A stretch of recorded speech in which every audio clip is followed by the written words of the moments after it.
We're happy that you're able to join us today in this exciting Jamestown webinar. I'm Glenn Howard. I'm the president of the Jamestown Foundation, and many of you follow our work and our writings on Eurasia, so we're delighted that we're able to organize this discussion today.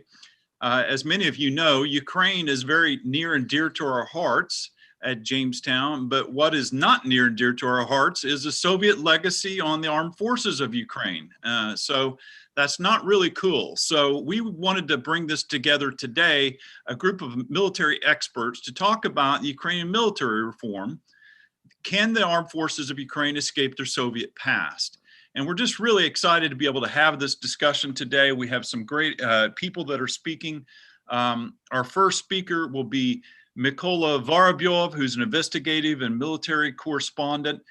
He wrote a really excellent article for the Jamestown Eurasia Daily Monitor on March 15th, and we will be circulating that, a link to that article in the chat feature of the Zoom. The article was important because when Mykola was recently on the front lines in Donbass, he was there talking to Ukrainian soldiers. He experienced a lot of things and problems that he saw there on the front lines that are kind of a deeper problem that exists within the Ukrainian Armed Forces. So we're happy that he's able to be with us today and be able to discuss this. And our next speaker after him will be retired Ukrainian Admiral Ihor Kabanenko, who's one of the predominant Ukrainian military strategists. He contributes frequently to the Eurasia Daily Monitor. He has very extensive service inside the Ukrainian Armed Forces, former Deputy Minister of Defense of Ukraine. Our next speaker will be retired Ukrainian General Volodymyr Havrylov, who served as Ukraine's defense attaché to the United States Embassy from 2015 to 2018. He's currently a director of the Veterans Dozen Foundation and serves on the board of advisors of the U.S.-Ukraine Foundation. Our last and final speaker will be Glen Grant. Glen is the Chief Operations Officer of the World Trade Center in Kyiv.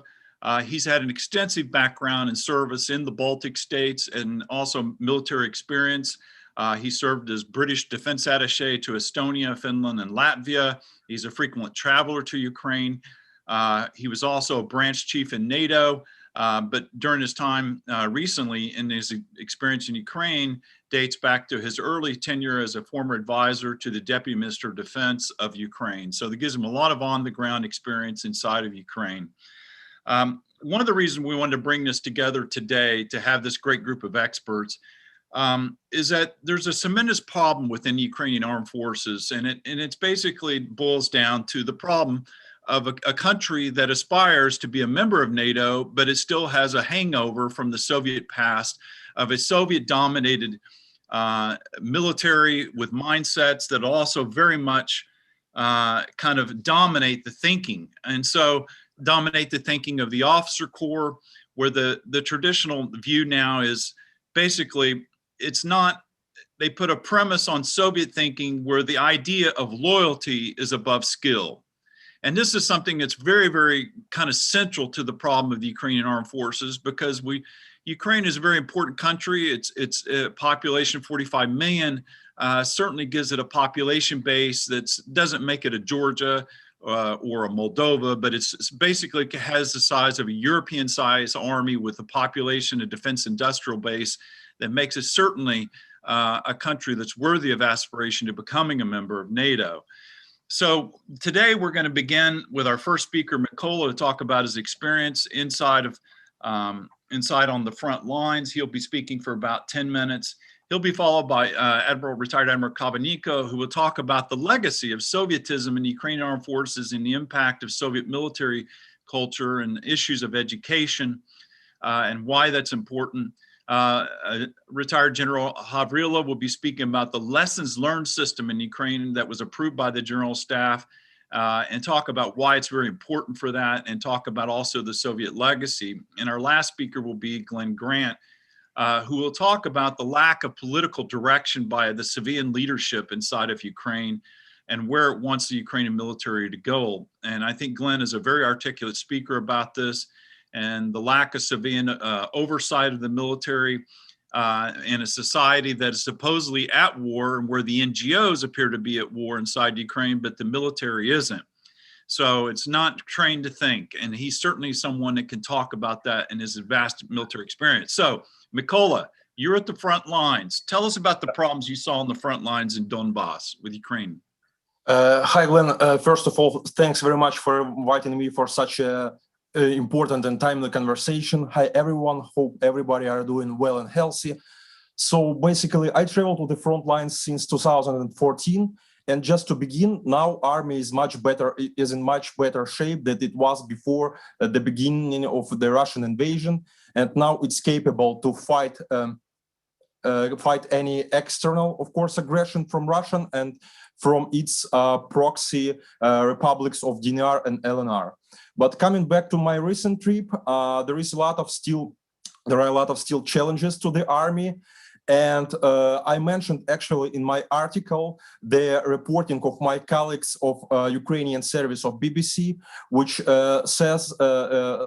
which report the flow 77,000 of contract soldiers they fired from the army during 2018 to 2020. So basically in 2 years, a third of the total out of 250,000 of the military personnel, they left the army. And of course, there are a lot of reasons to this. And some of them I witnessed being in the Donbass. So, for example, I had a chance to interview some commanders and commanders of battalions and commanders of platoons. And of course, they complained that due to the flow of the military personnel, they experience significant shortages of the military staff. And as a result, the army front line is significantly scratched over. I explained what it means. So basically, if you need to, as far as you know, the length of the front lines is over 400 miles.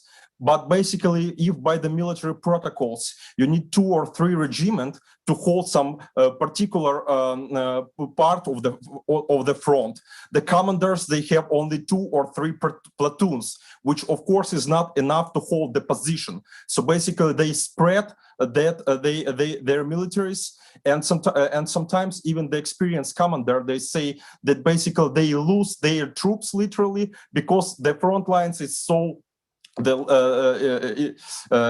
It's so over scratched. So basically, that's the technical problem for some of them. And they say that some of the units they experience that short combat units, they experience the shortages of up to 50% of the personnel, which also especially significant during the ongoing provocation from the Russian side.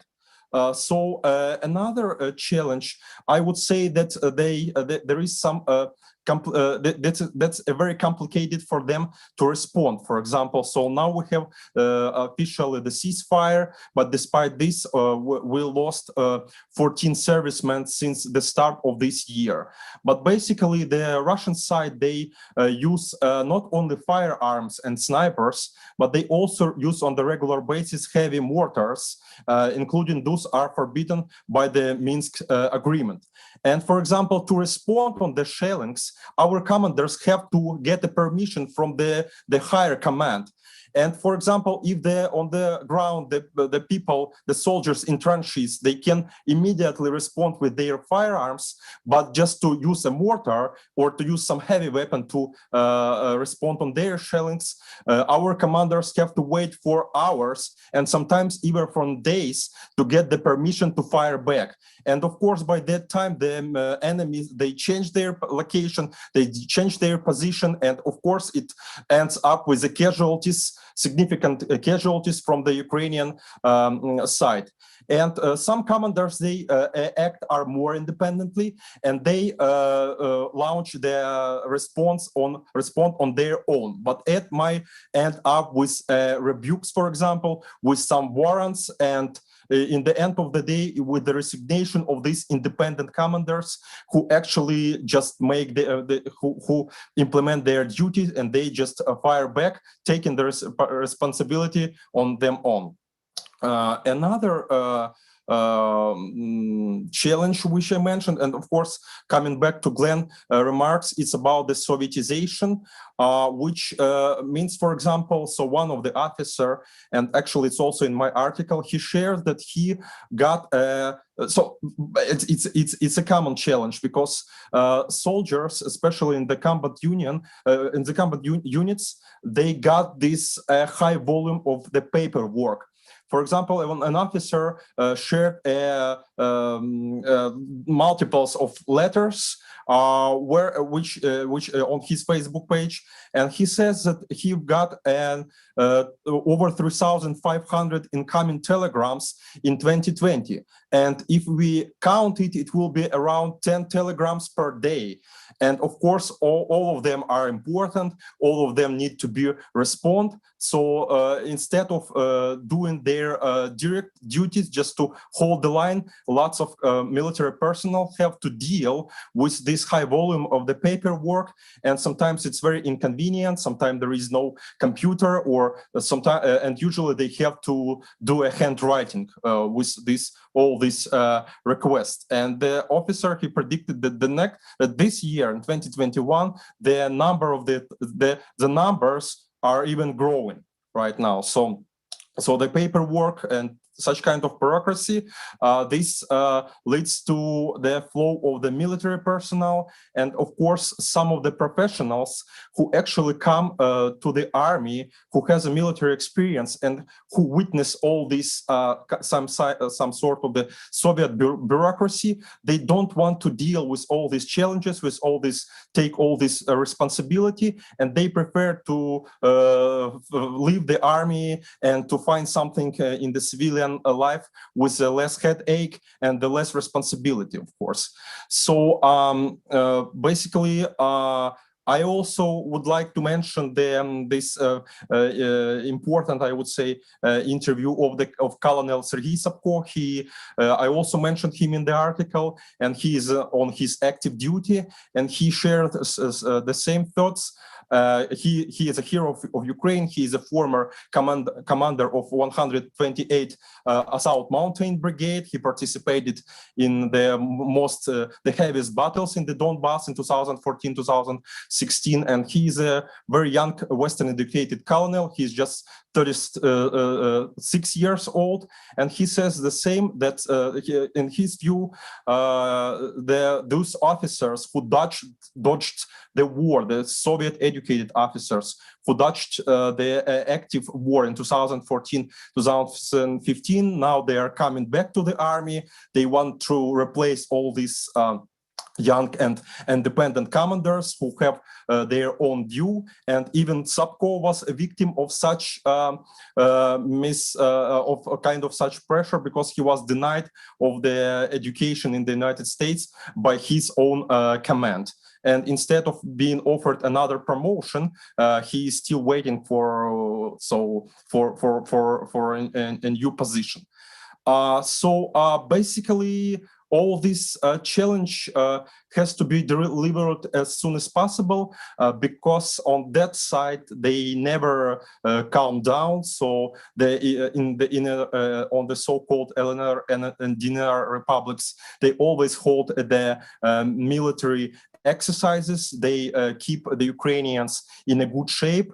And many people whom I had the chance to interview, of course, they complain that we need more combat units, we need more combat officers, but instead, many of them, they either prefer to get retired or just to flee the army, or sometimes they are replaced with some more loyal commanders. So, for example, officially they had some kind of promotion in Kyiv or in the main military headquarters, but in the end of the day, they told me that by these measures, they just try by their commands, higher commands, they're just pushed out of the front lines, not to respond on the enemy, not to shoot the enemy, and and they are replaced with more loyal officers. So actually, yeah, and in terms of supplies, in terms of the support of the army, it's on the high level. So the army, they still have a moral strength, they have still motivation, but I witnessed this kind of frustration because there is no peace and no war. And this frustration, of course, they has a direct impact of the significant flow of the professional militaries from the Ukrainian army, and it has to be addressed as soon as possible, hopefully with our Western allies. Thank you very much, Mykola. That's an excellent overview of the situation, and I appreciate you staying on time. So, and I very much enjoyed the article. I encourage our audience to read the article. It's very insightful. What Mykola pointed out at the beginning was that 1/3 of all Ukrainian military personnel have left the army from 2018 to 2020. That's an astounding number, and people need to investigate why. So thank you for writing about this. Our next speaker is going to be retired Ukrainian Admiral Ihor Kabanenko, who will talk about the legacy of Sovietism inside the Ukrainian military. Ihor, the floor is yours. Thank you very much for invitation to take part in this very important event.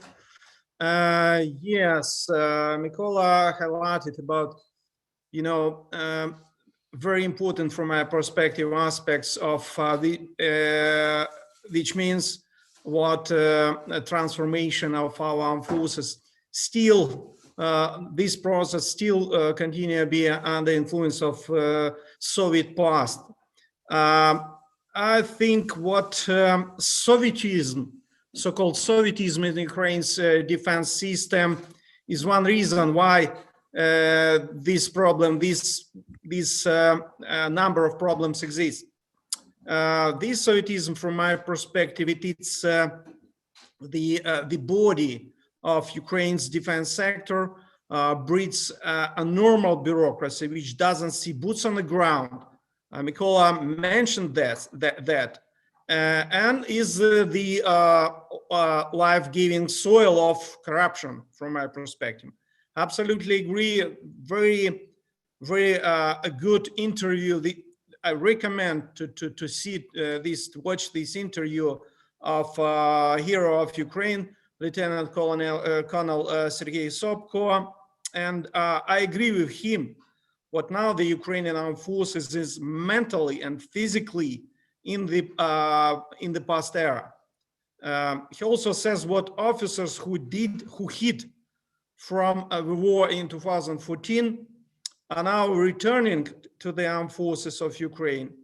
What is happening now looks like, for me personally, it looks like deja vu of the late 80s. I remember very well this time when the top military authorities, highest level headquarters, were disconnected from the needs of the forces, the needs of troops, and at the same time attempted to tighten the already rigid vertical system of military command.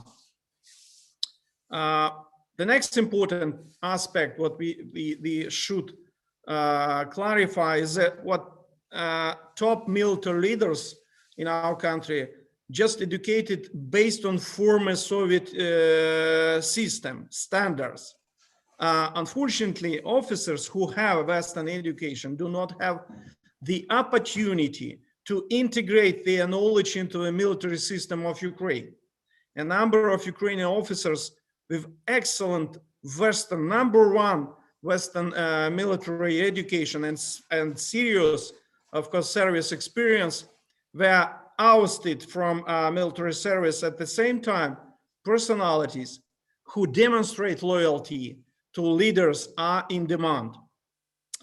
Also, I would like to highlight on one more important aspect. This is language issue. Nobody among Ukraine's top military leaders want to get English language proficiency. Whatever someone says, but this is aspect of absence of their internal motivation, an indicator of their mental rejection of Ukraine's Euro-Atlantic integration. This is why a lot of contradictions exist inside the system. I think the armed forces of Ukraine urgently need leaders who believe and value Western standards, who calibrate their personal compass of professional intellect, character, and morality with cost to NATO. I think this is key aspect and key message what I should deliver, what I would like to deliver for as a way how we avoid continuation of these difficulties and not only with transformation, with reformation of our armed forces, but inside this whole system of security and defense. Only this type of leaders, what I mentioned, will promote officers with Western education on key positions because they understand the importance of such professional environment around them to implement Euro-Atlantic aspiration. This will allow create critical mass of Euro-Atlantis on key position. Certainly, military leadership transformation needs political carte blanche, let's say, aim to bring NATO-centric leadership, critical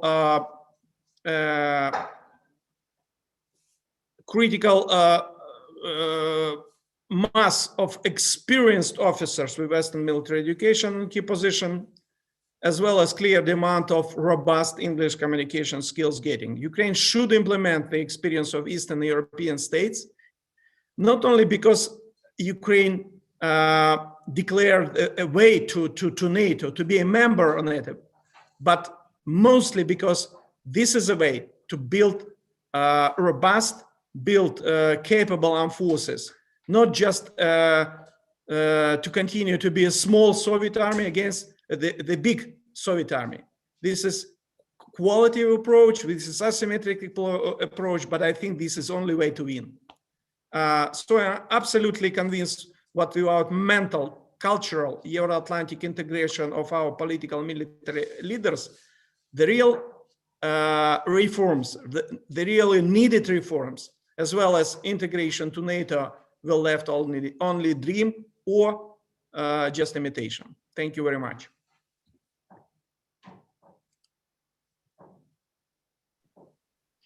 Thank you very much, Admiral Kabanenko, for that excellent overview. I'm now going to turn the floor over to retired Ukrainian General Volodymyr Havrylov. I would like to note that many of you who know him when he was in Washington know that he was a very active defense attaché, and we were all very saddened that he began retirement too soon. But his excellent command of English makes him certainly an asset in terms of interacting with American and Western audiences. So General Havrylov, please, the floor is yours, and please talk about the lessons learned system and kind of what you've been experiencing and you see as some of the shortcomings in military reform in Ukraine.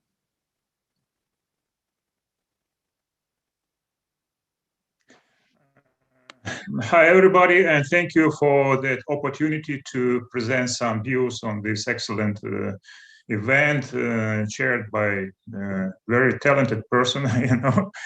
And so, yes, it's all about that we need a of military thinking in Ukraine. A key goal is just to stimulate or encourage the creativity and initiative of commanders on all levels. It was not an issue during the Soviet time. Modern commanders have to be able to learn from the lessons of the conflict with Russia.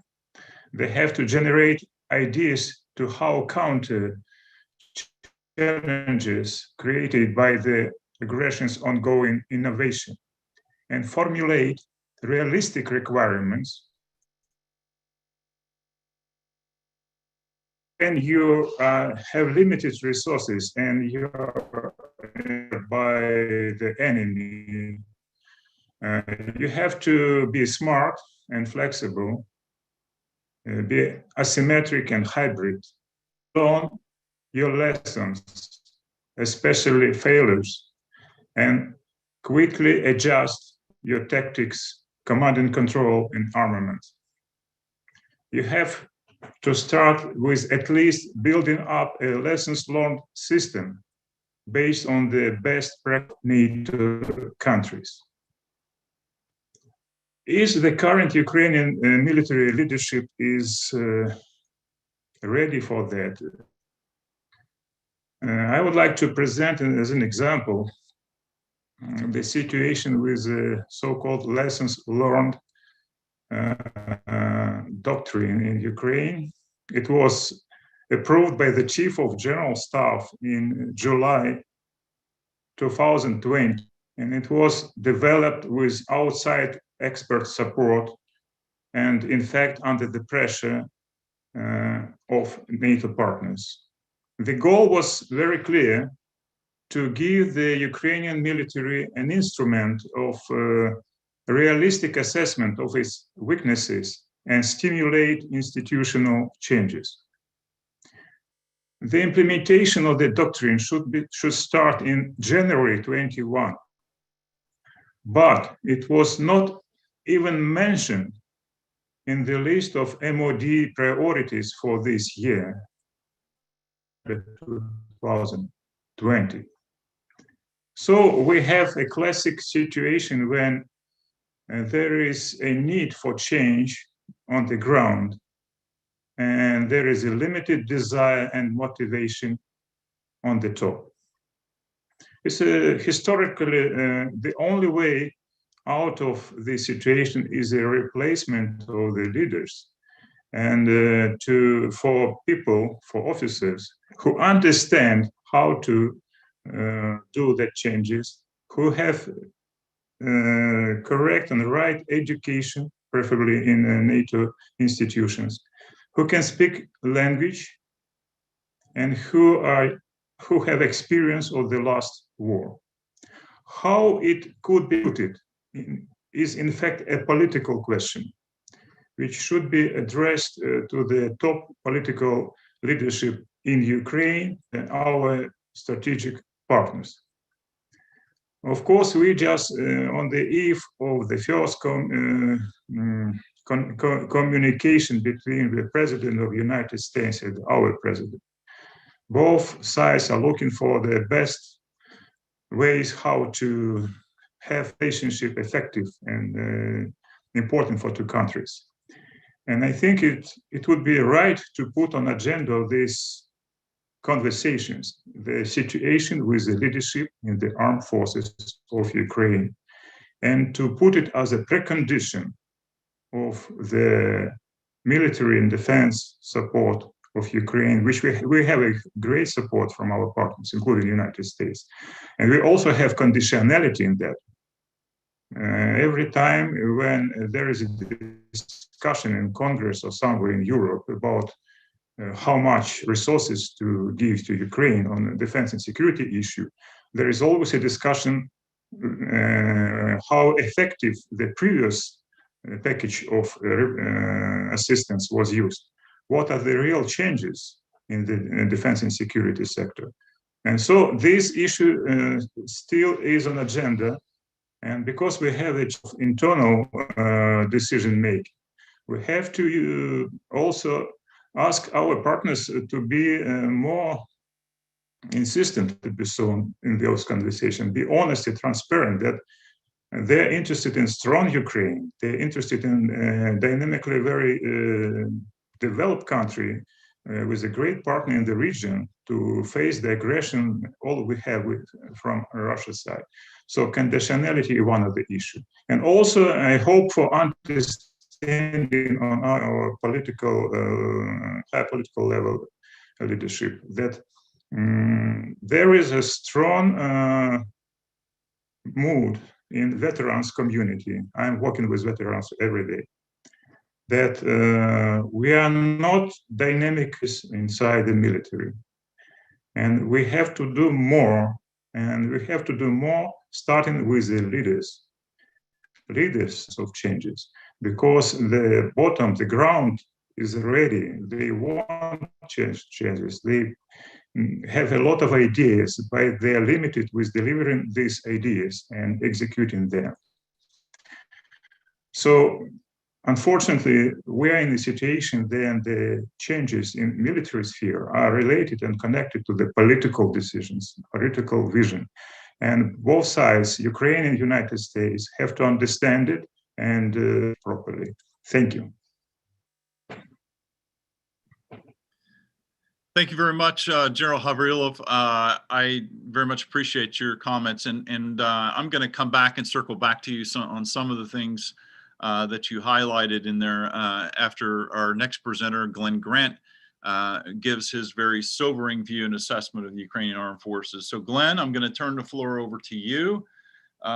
You've been an outspoken proponent that the thinking has to change inside the Ukrainian military, and you've had some conversations with a former chief of Ukrainian General Staff on these discussions on where it needs to go. So tell us what's wrong. What do you see as a perception here from your side? It's thank you very much. I mean, it's a really, really complex issue, and much more than we can do real justice for in just one seminar like this. But Ihor highlighted the challenge, which is culture. And if I could actually sort of say how this cultural thing works, it actually creates problems at every level of the system.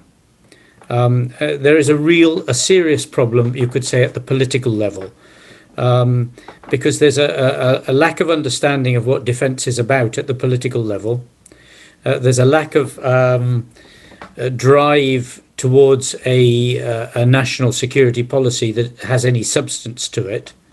And in consequence, there is nothing that comes out of that security, out of the politics and the security policy that could actually be described as useful direction for the military. Hence, the general staff that Volodymyr and Ihor spoke about effectively run themselves. Now, you could say, what about civilian control? Well, when the last minister came in, he removed the Reform Office that was civilians that were working inside the Ministry of Defence, of which I have actually been a part of, I might add.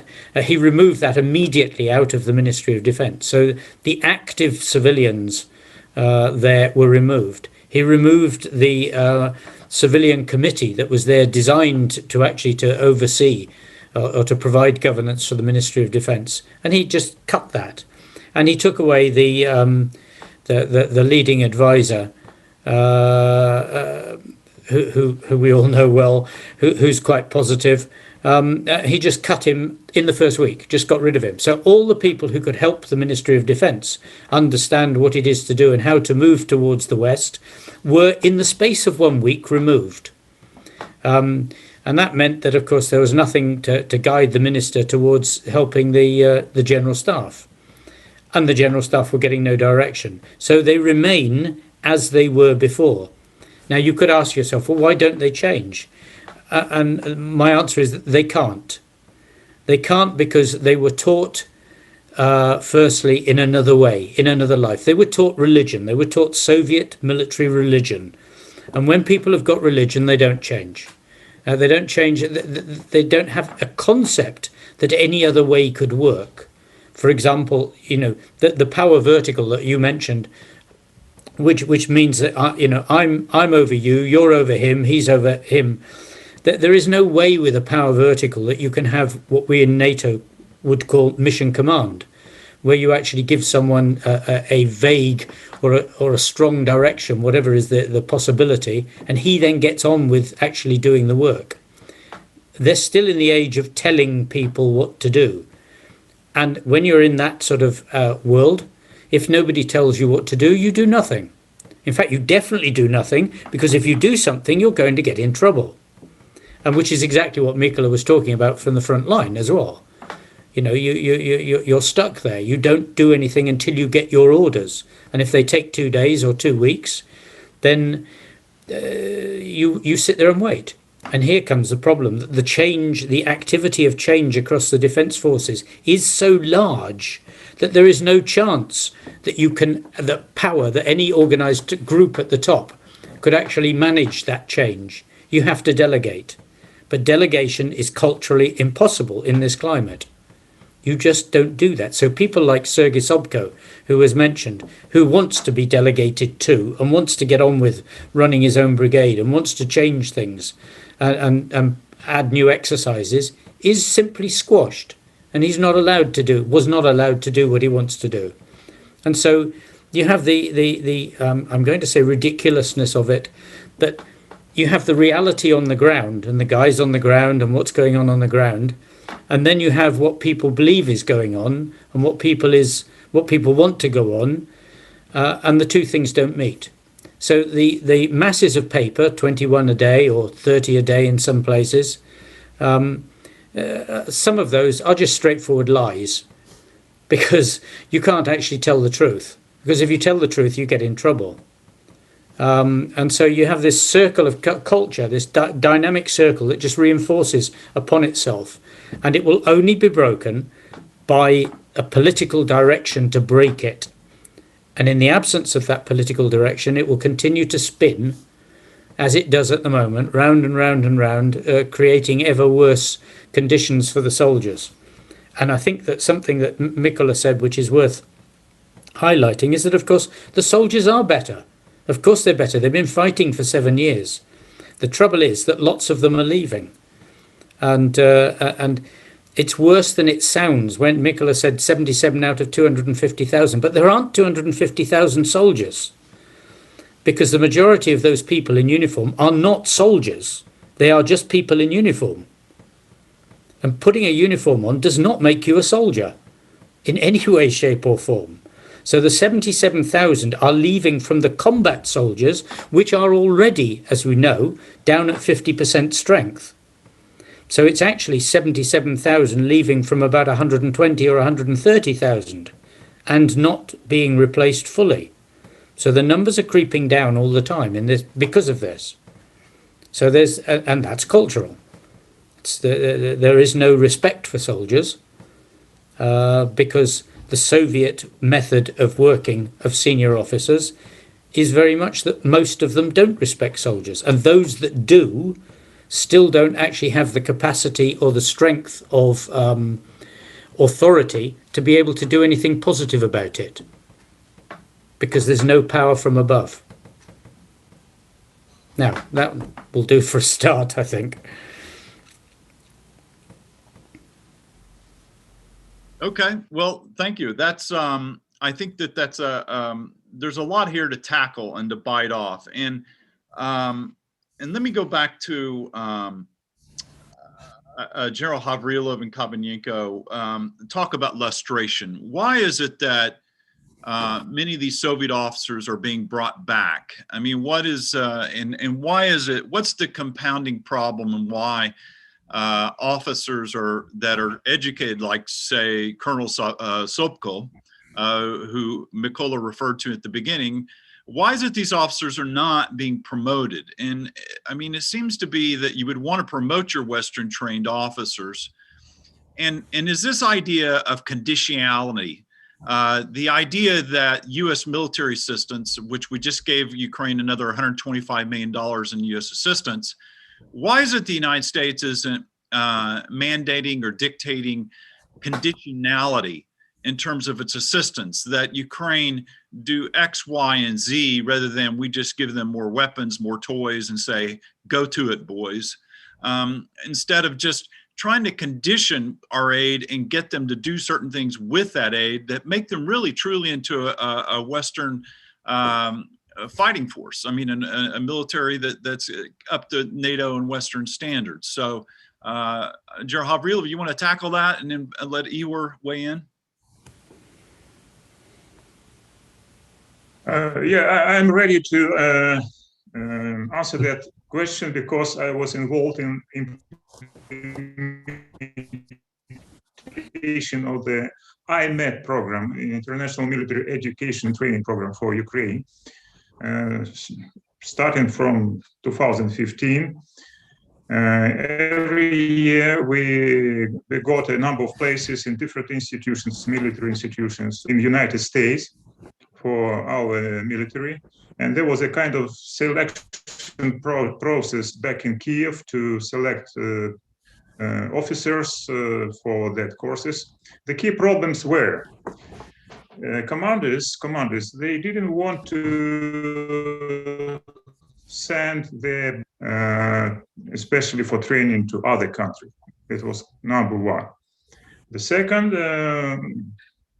there was a competition for the places among officers who really, they have no future perspective for Ukraine in terms of the personal qualities. Of course, it's an opportunity to stay somewhere outside of Ukraine for 1 year in comfortable condition and others. So some elements, I wouldn't say corruption, but like that. So they try to stimulate the leaders how to take the places. But the key issue, the key return of these officers back to Ukraine after training, and nobody to put them in the key positions. I think it's because of the prejudice in the function. So they were not ready to compete with those young guys, some kind of secondary missions, and not to be disturbed by the necessity for changing themselves. So sometimes both sides, they raise the issues to provide the information about where the graduates from the US military institutions are positioned back in Ukraine, and what are the status, what are the perspectives. They've always got a formal response that yes, many of them are still in the army, they are on those or these positions, but there was no critical answer to that question, that about the contribution of those people to the general reform and or change. It's important to have a kind of conditionality, not only from United States, but also from the countries, about the perspectives of the officers from Ukraine who are sent for courses. And partners, they should have a clear people back in Ukraine. And those perspectives should be confirmed by a kind of written obligations from Ukrainian side, not promises of some commanders by the written or instructions or decree or something like that. Going to be sent abroad, they have to be considered as the future commanders and leaders. So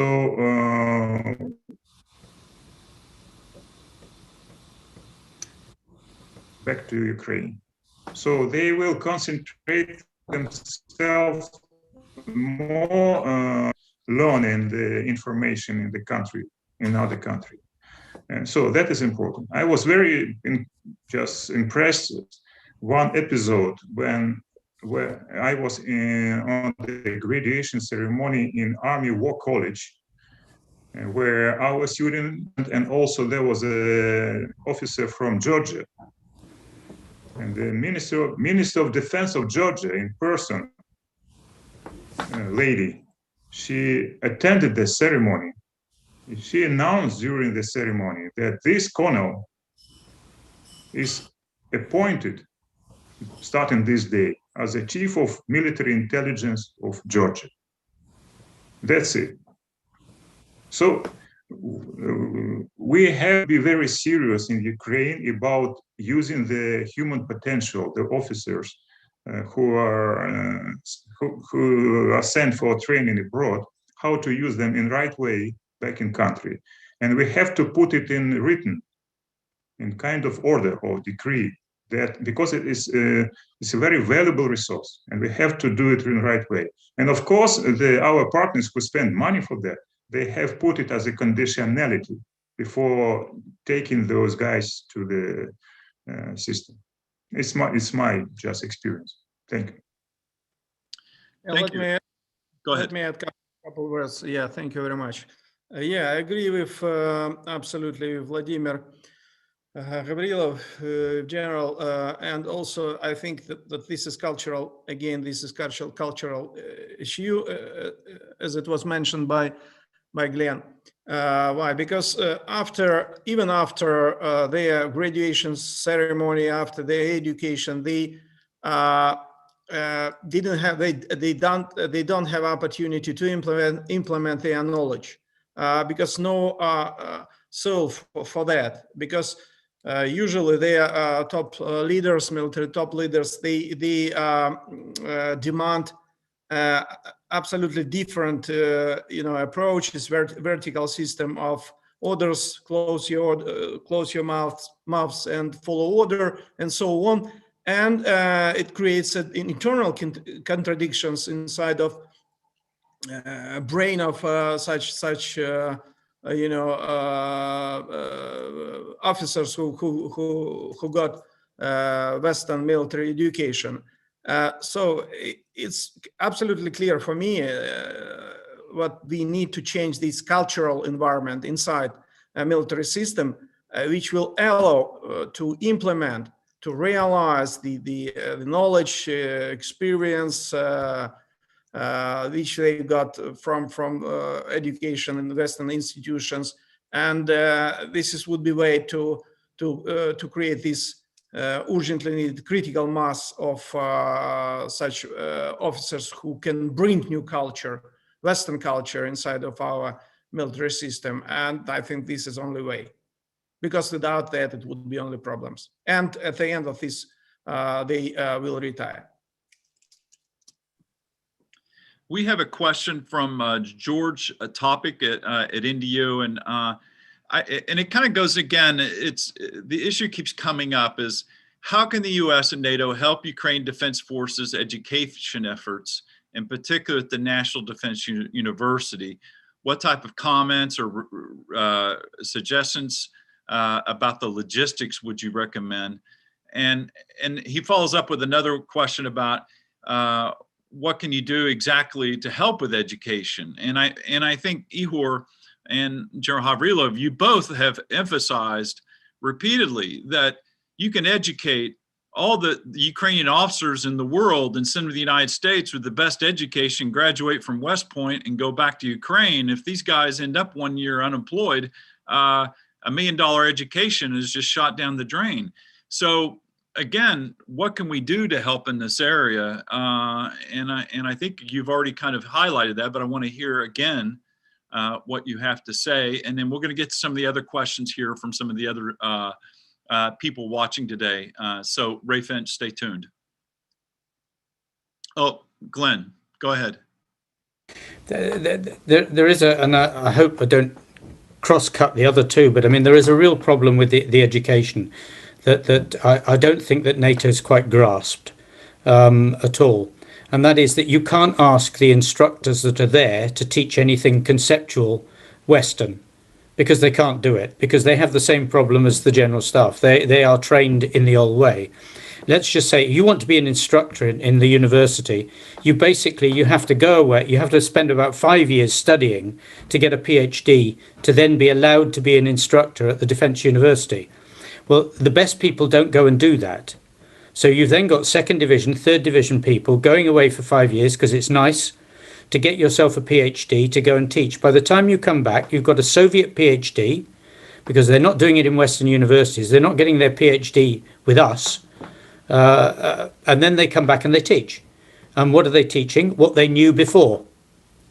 So they're not bringing modern methods and modern teaching in. And unfortunately, this is like a cycle that just keeps going on. They then select their friends, who are the people who suit them the most, and you just get the same sort of people going around who are doing. So the instruction in the university is, I'm going to say this bluntly, is not military.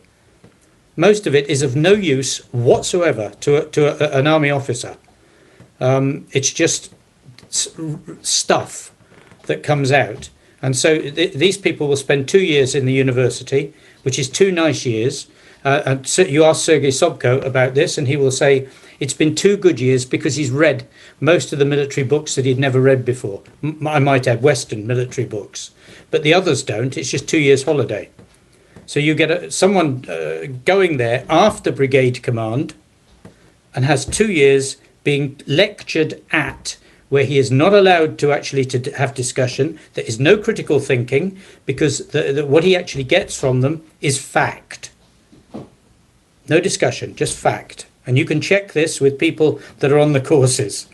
And I'm sure that Igor will back me up with what I've just said. So when we try, the only way we can help is to put our instructors in there, is to actually to put Western instructors, as we did at the Baltic Defence College, to put Western instructors in to do the instruction, because you can't ask very few Ukrainian instructors after their 5 years of doing their PhD to teach Western concepts. They cannot do it. They've got the words, though. This is something Igor talks about a lot. They've got the words, they've got the rhetoric. Igor.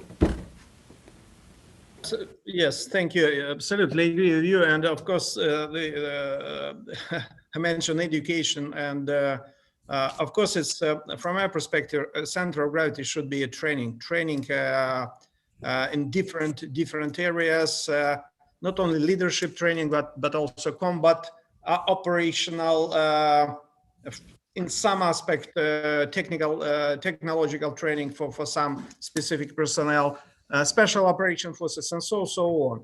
I think this is key for our armed forces and for their to bring effectiveness and to get maximum result, maximum outcome of this education or training, I would say.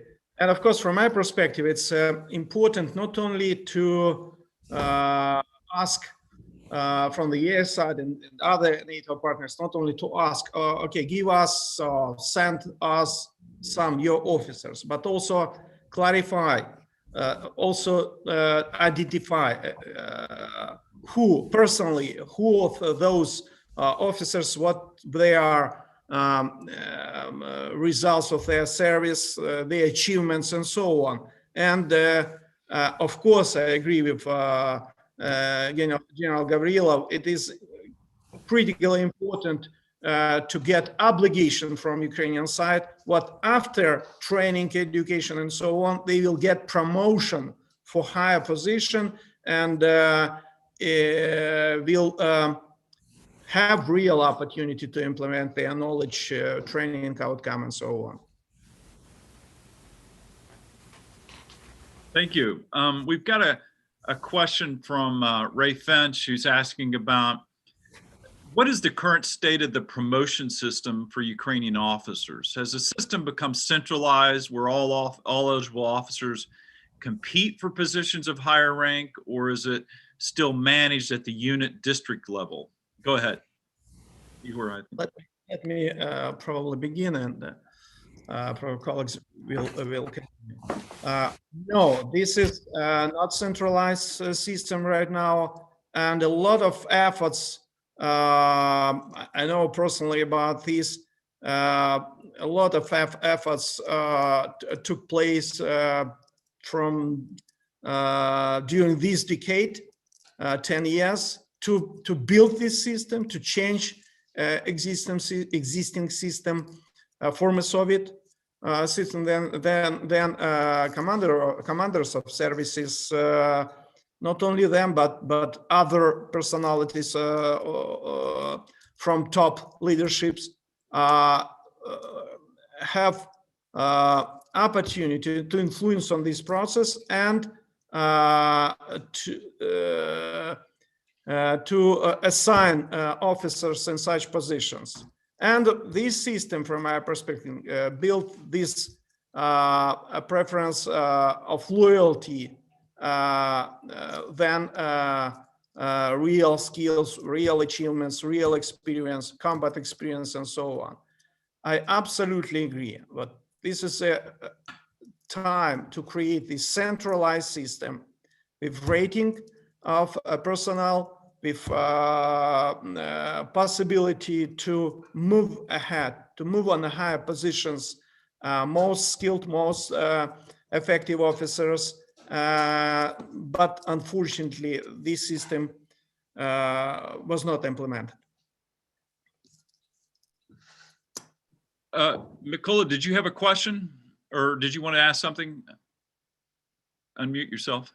I wanted just to jump in with some comments on education, actually. And as Glenn mentioned, it's not necessary to be the theoretical educations, writing PhDs or something like this. So in this sort, it's very important, which I witnessed on the ground and also having interacted with the Ukrainian forces. It needs to be send a clear messages that America is still there, that we support Ukrainians, that we are on their side, and we are ready just to assist them with everything we can. So basically, in this regards, education is really crucial. And you know, when we are talking about the Soviet system, it wasn't, for example, in the beginning, at the beginning of this war, it wasn't like this. So basically, over the last 7 years, we got a thousand of young motivated officers. And I just want to mention that many of them, they signed their contracts. They went to serve to the army when it was an active war. So basically, all we need is just to empower these people who want and who look into the future, not into the past. So basically, it's not something like we are desperate, where we have to deal also with this old Soviet-style generation. Yeah, I mean, now they hold a higher position, they have much more opportunities, but there is still a resistance on the bottom level, on the middle level, and those people who have this military experience. So when we send them to study, and again, it's not necessary to be even to the United States, there are a bunch of other countries which are members of NATO, which are close to Ukraine, and maybe the education is cheaper there, and maybe they bring more practical issues. But I think that kind of, I would call it, exchange is crucial, especially at this point, and this point on frustration. So the officers, they don't see an initiative from their own leadership, but on the other hand, they see that Americans, that the Western allies, they rely on them, they support them, they're ready to provide any kind of assistance and so forth. So it's important from the personal perspective, from the moral perspective, from the educational perspective, and so forth. I would say that sending our officers to study and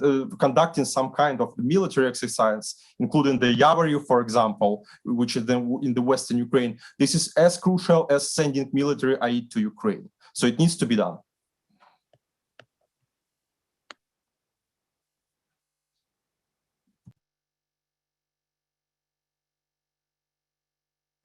Okay, sorry.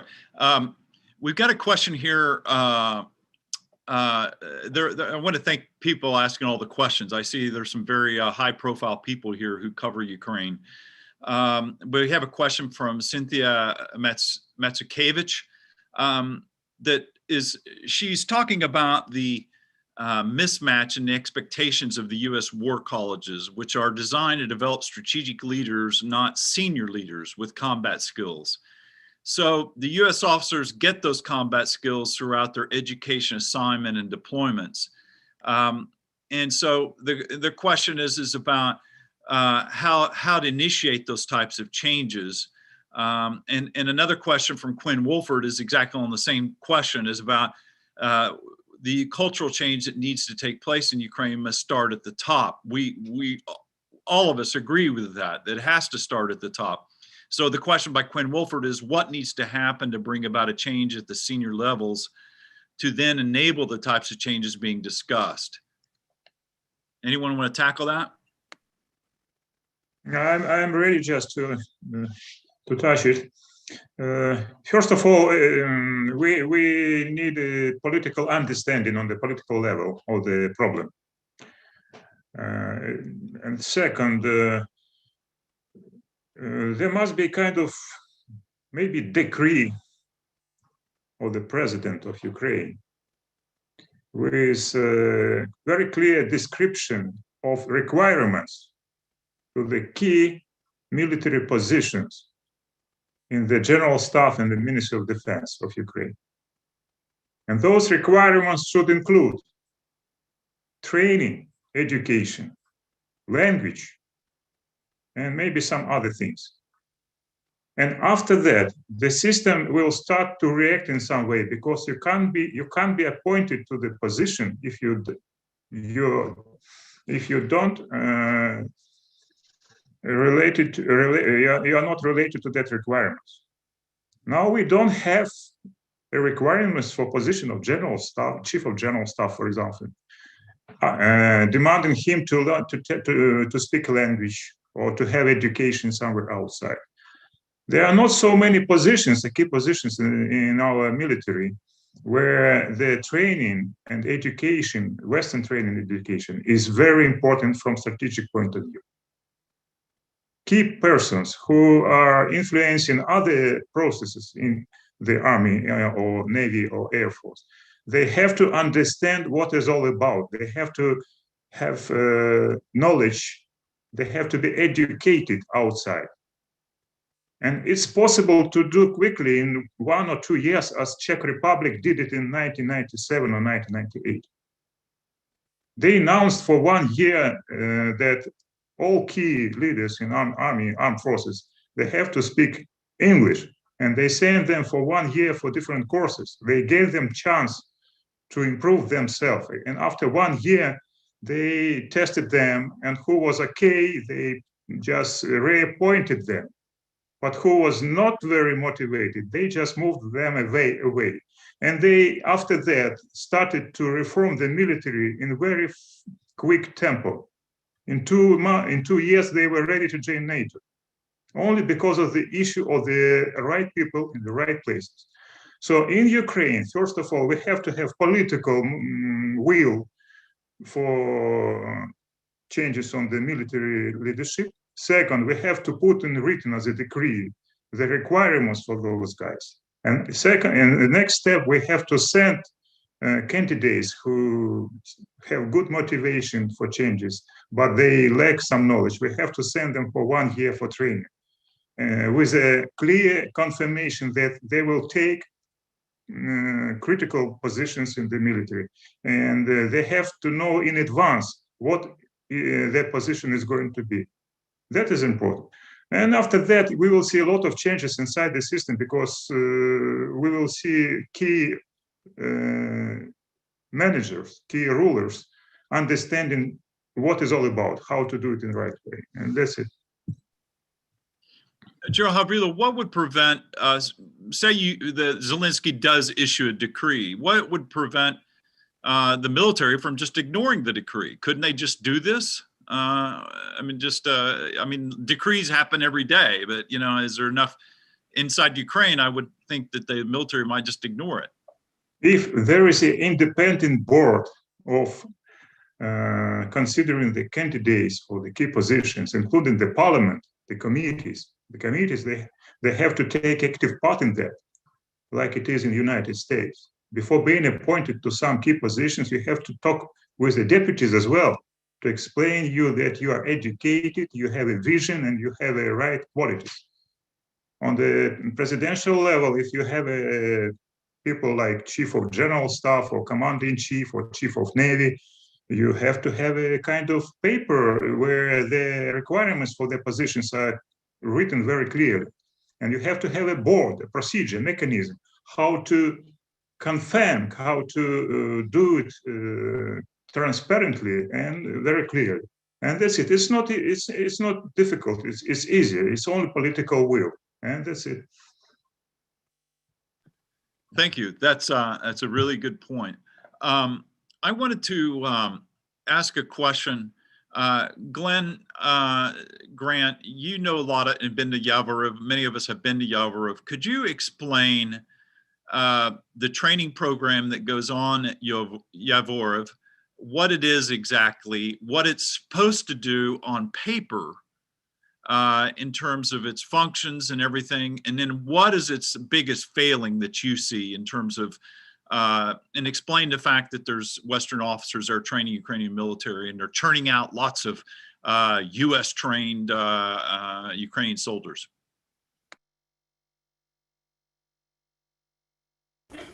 Yes, it's interesting because I mean there's a huge amount of energy goes into Yavoriv, huge amount of American energy and a huge amount of money. I mean it's the fundamental problem is that it's basically battalion 500 men training, 500 men based around and has been based around a normal thinking NATO type structure of a battalion. The problem we have at the moment is because of the shortage of manpower and because the structures used by Ukraine are still the old Soviet structures, the shape of it, the two things don't meet. So to actually go to Yavoriv properly, the armed forces of Ukraine have to make a battalion to actually to go there. So they have to put extra people in. And in effect, you send a battalion to Yavoriv, but it's not a real battalion. So the commanding officer is not actually taking his own battalion. He's taking like 450 people on exercise. And then, of course, after the exercise is finished, those 450 people go back to their own unit. Now, if you look at this in even harder terms, you're only training one lieutenant colonel, or maybe there's two there. So the people who have a possibility of being decision changers, you're only training two. When these boys go back to their unit, the handbooks that are being used by the soldiers are still the Soviet handbooks. So they go back and the brigade commander says, sorry boys, this is nice training you've had with the Americans, but now you have to go back to doing it our way. So the boys go to the front line completely confused. Now, Sergei Sobko has actually raised a rather interesting point as well, which is that, of course, what our training is doing is undermining the leadership of the officers. Because what the soldiers are saying and the young officers are saying is my major and my colonel is not good enough to train us himself. So we have to go there and be trained by sergeants and young officers from America or from Britain or from Poland, but they're not, ours don't have the same or the right knowledge to do it. So we're actually undermining the leadership by the way that we're teaching. Now, 7 years ago, that was probably okay. 4 years ago, it was probably okay. But after 7 years of war, these boys should be able to train themselves now. So Yavoriv is actually, in some ways, you could say counterproductive. We need to still help people learn new skills because there are still lots of organizations that need it. But the method probably needs to move more towards what we used to do in Afghanistan, which is providing a battalion with a good officer and a sergeant major and 3 good sergeants to help them and stay with them and train with them so that they're not actually on top of them, but actually helping from underneath to support the commanding officer do his own work. So I think that you know the way we look at Yavoriv needs to change now.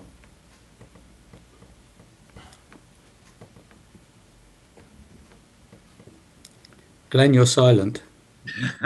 No, I'm trying to catch up on the chat feature and also take notes at the same time. Let's see. I'm looking at some of the questions. Back to Mets. The previous person asked a question. Metsikevich was asked a question about in the Baltic. You find lots of Western trained officers. And educated. It seems to be the system is very much puts a premium on that. But so why is it the fact that you don't have that inside Ukraine? My perspective. One thing is, go ahead, Ihor. Sorry, go on. Igor. Go ahead. Just quickly, the Baltic Defence College. There is no Balkan or no Central Eastern European Defence College. The Baltic Defence College has got Western instructors. There's an American, there's a Brit, there's Swede, Norwegian. So they're getting a good flavour of our way at least 3 levels on the way through their career. And it may not be perfect, but it does mean that most of the senior officers now in the Baltics have been through Western education. And the commandant of the Baltic Defense College is Latvian, so he's not actually Estonian. So could you create something similar in Ukraine? Yeah. Have it officered by a Western, like say a German or American officer, or would you put a Western trained Ukrainian officer in charge? No, I mean, I would start it and put a former brigade commander, either from UK, America, or someone who's commanded a brigade in Afghanistan or Iraq, because it's that sort of level of military understanding, military fighting knowledge that is missing from throughout the education and training system at the moment. Yeah, had opportunity, just short.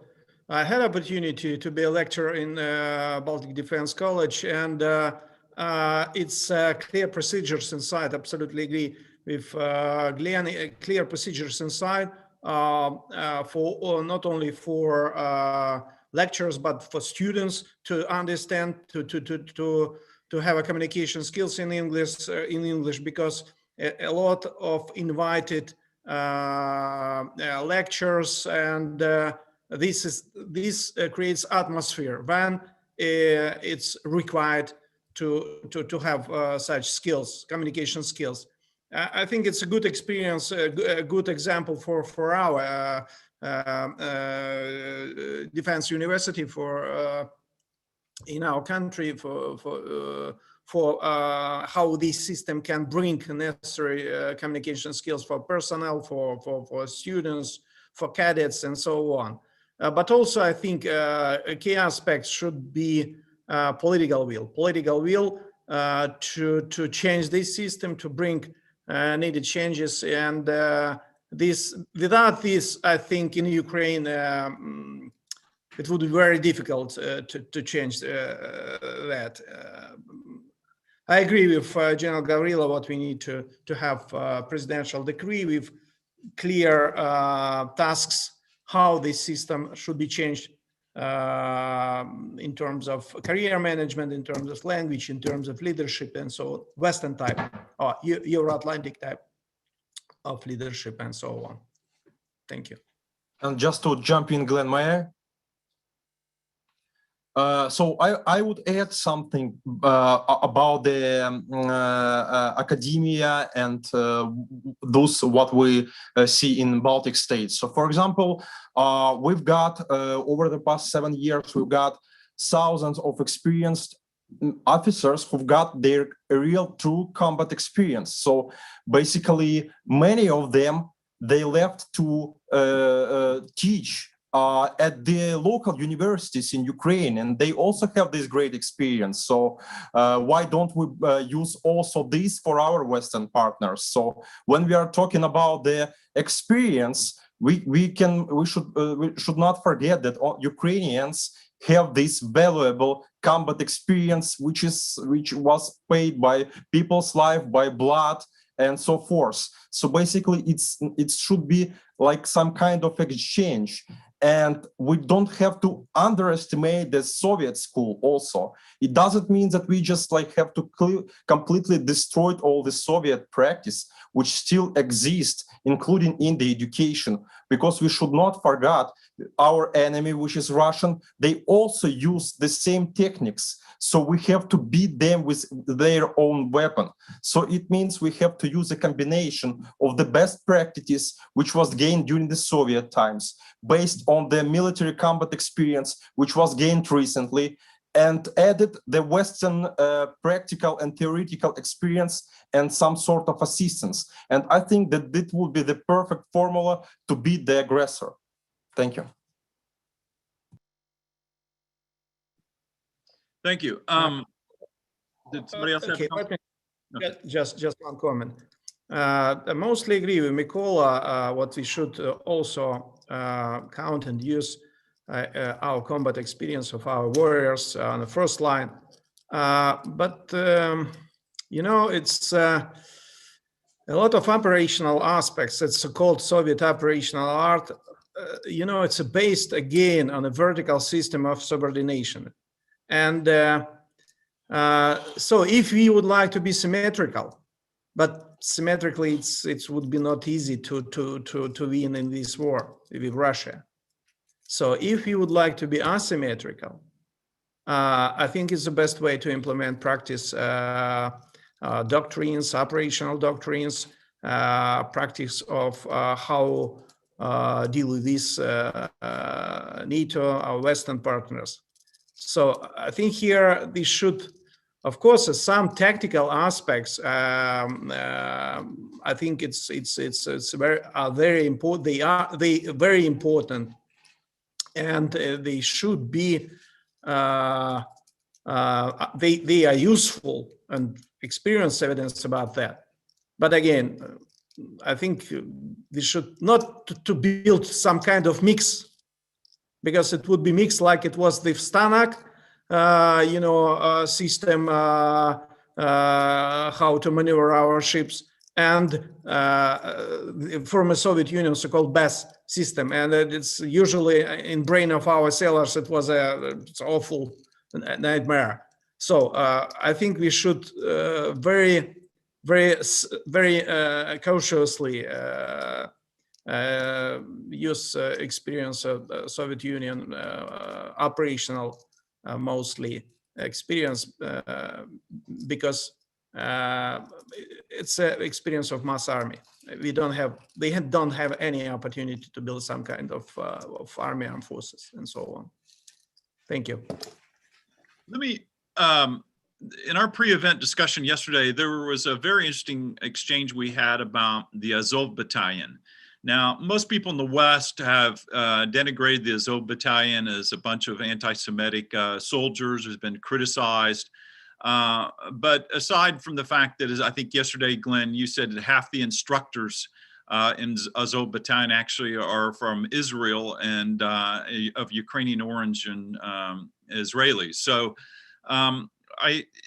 aside from that fact, the Azov Battalion has become one of the more effective military units fighting inside Ukraine National Guard. And they have adopted American field manuals, and they've developed an extensive training procedure.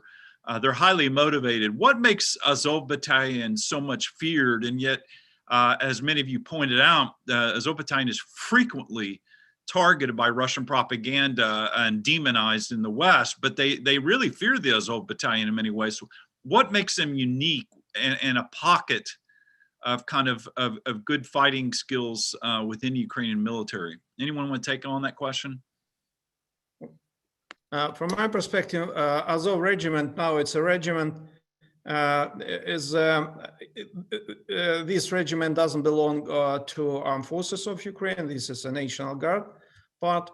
And this regiment, all personnel of this regiment, it's my personal feeling, they are fully internal motivated. They first of all, they are Ukrainians who fight for independence of our country.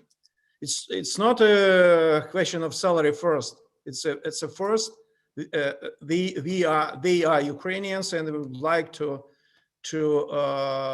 fight for our land. And this is some kind of phenomena exists in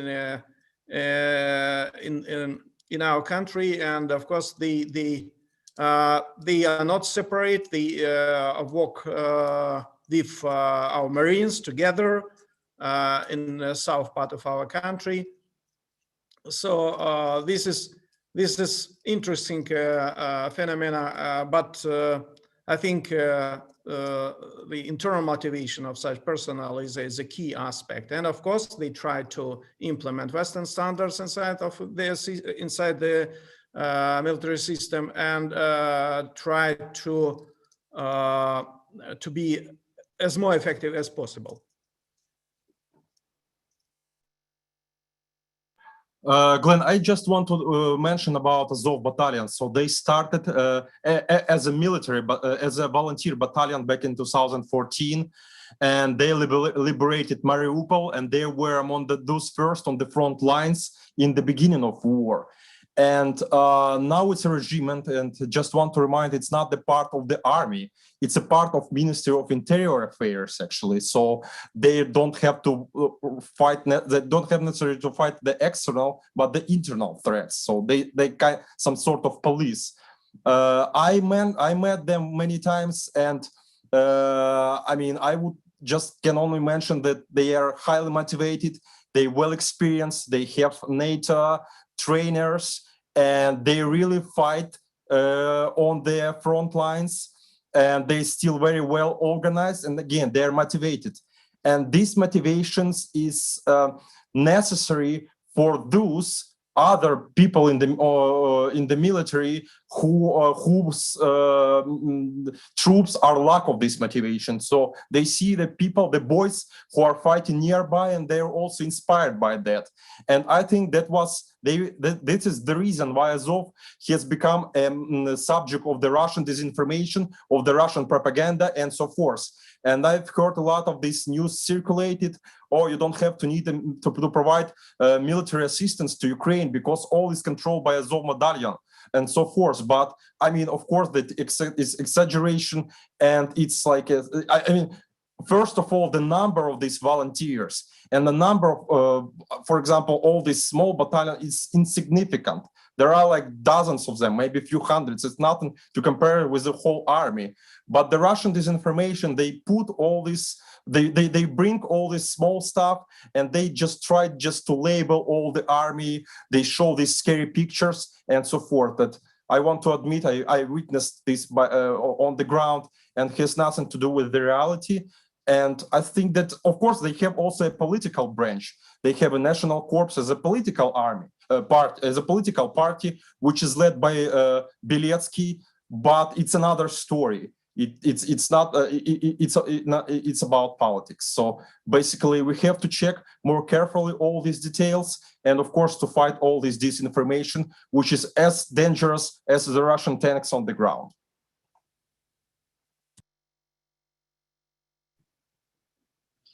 Thank you. We have a question from for Ihor Havrylov about, could you talk about your logistic experience and the work that you did with Colonel retired Dave Kolita, the logistics center, a logistics advisor from the United States? Once again, let me understand. So what, repeat please, once again. Yeah, if you could talk about your logistics experience and the work that you did with Colonel retired David Kolita, the logistics advisor from the United States. I can't recall any problem. So it depends on what logistic we're going to talk about. So, okay. So I'm not quite understand the problem with that. So because this is related to some personality, but logistic, what logistic? Okay, I'll perhaps he can clarify his question. Let me go ask all of you a question. One thing that we're going to have to finish it up here. We're running over. One of the things that came up yesterday was that some of you had said, Glenn, I think it was you, that they should basically burn down the Ministry of Defense and create something new entirely in its place. Now, you were joking, but you were also half serious. And when you're trying to build on a Soviet, a modern military wants to join NATO on a Soviet foundation, yes, I could see your point. But I don't think there's any historical experience in modern memory about a country completely abolishing its Ministry of Defense and then kind of establishing something new in its place. Would you like to go a little bit further on that? Yeah, I mean, as my three colleagues have mentioned, I mean, this big problem with the sort of the Soviet rules and regulations and everything there is it's almost impossible to untangle that mess. And it genuinely might be better just to get another building and select people who are of the right age and actually restart from scratch. Now, whether one does that for the Ministry of Defence, which is, equally as tangled as the General Staff, but I mean, if you've got a General Staff that is actually creating delay and dysfunction, and not actually doing things, I'm sorry, but I struggle to think that you could do something worse, especially with the way things are going at the moment with things like planning and everything else. They may just be better from literally a fresh sheet of paper, and when you've got it up and running, trained by people who actually know what they're doing, just cutting one and starting with the next one. I mean, if you look in the West, I mean, when things don't work well, we start new organizations. I mean, Serious Crime Agency in Britain, it didn't work well with serious crime with the police, with the Met Police, with the border guard, with customs and everything else. So what did? We started a completely new organization and took the whole subject in and carried on. People do that. It's just takes political will, that's all. Yeah, but in fairness, I mean, you don't do that in wartime. I mean, technically, well they don't think they're, Glenn. They don't think they're at war. They're not acting like they're at war. Actually, you do that in wartime. Go back to First World War. Ministry of Munitions in Great Britain, brand new. Run by Lloyd George. Ihor can tell you about it. He's got the books. I mean, brand new to do all the procurement and everything else, completely new ministry, put their competent people, competent businessmen, and make it work. So people have done it in wartime. I think this line about being at war is an excuse. And they do not believe they're at war. They don't act like they're at war.